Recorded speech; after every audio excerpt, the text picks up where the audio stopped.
in the previous modules. Now the next central tendency we are going to learn, that is called mode.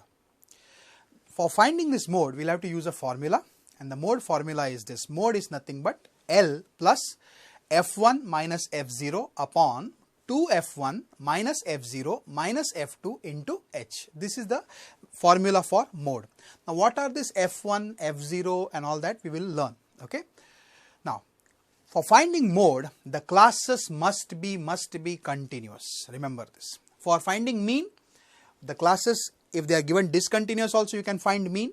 If the classes are given continuous also you can find mean. There is no need to bother.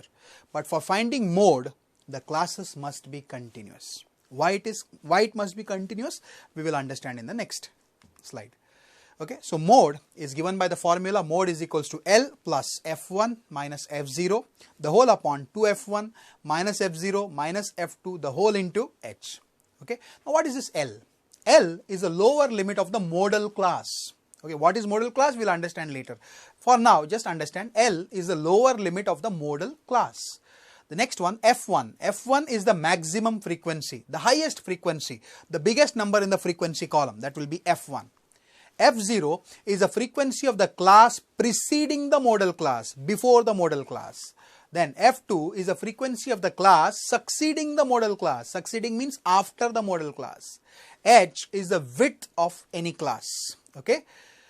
Now, which one? Now modal class we heard. Which one is a modal class? The class having the maximum frequency is termed as modal class.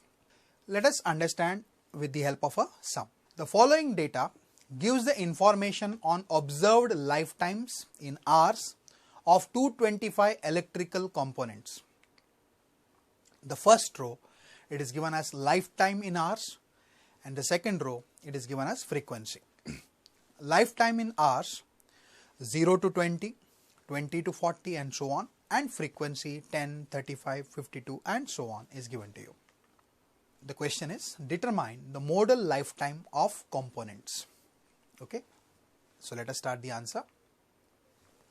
For finding mode, the classes must be continuous. Look at the classes. The first row, 0 to 20, 20 to 40, 40 to 60 and so on. Are the classes continuous? Yes. So we don't have to bother. The classes are continuous here.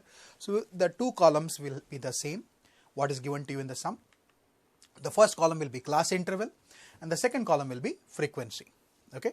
The class interval and frequency is denoted as Fi, we know. Class interval will copy the first row as it is, 0 to 20, 20 to 40, one below the other. And the frequency will copy it from the question, that is the second row, 10, 35, 52 and so on will copy one below the other. If the classes were discontinuous, then this table will have one more extra column. The first column will be the discontinuous class. The second column you will convert discontinuous to continuous, and the third column will be frequency. But since here the classes are continuous, only these two columns are there. Now coming to class width. Let us find the class width. Class width H is found by subtracting two consecutive lower limits or two consecutive upper limits. Now two consecutive lower limits, 20 and 0, if I subtract, the class width is 20. Okay, what is the maximum frequency? Which is the highest frequency in the frequency column? The maximum frequency is 61. Okay, and this 61 belongs to which class? The 61 belongs to the class 60 to 80. Whichever class has this maximum frequency, that class having maximum frequency of 61 is called the modal class.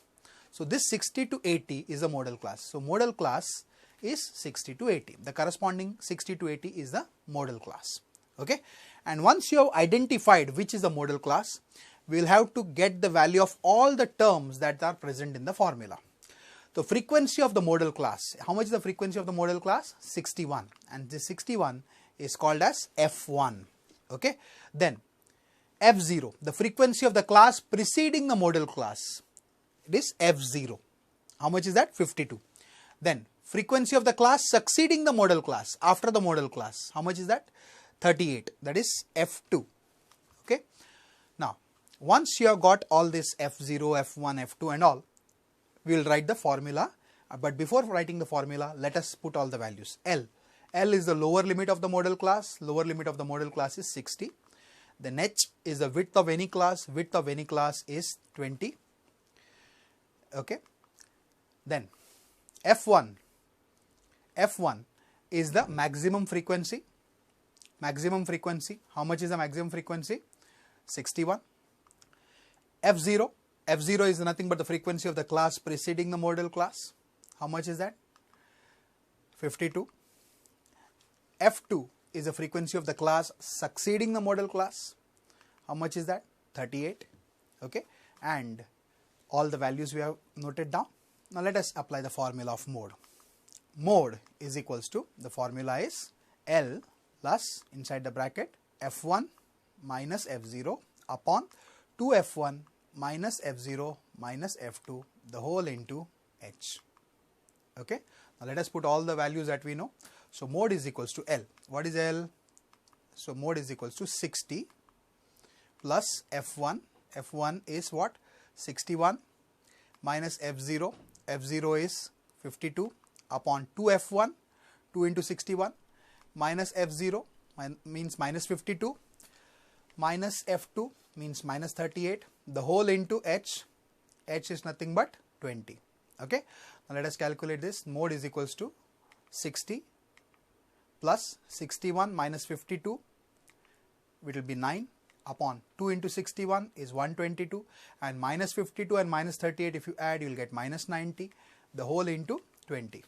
Okay, so what we get is mode is equals to 60 plus 9 into 20 gives you 180 upon 122 minus 90 gives you 32, and this 32 and 180 if you divide it you will get 5.625.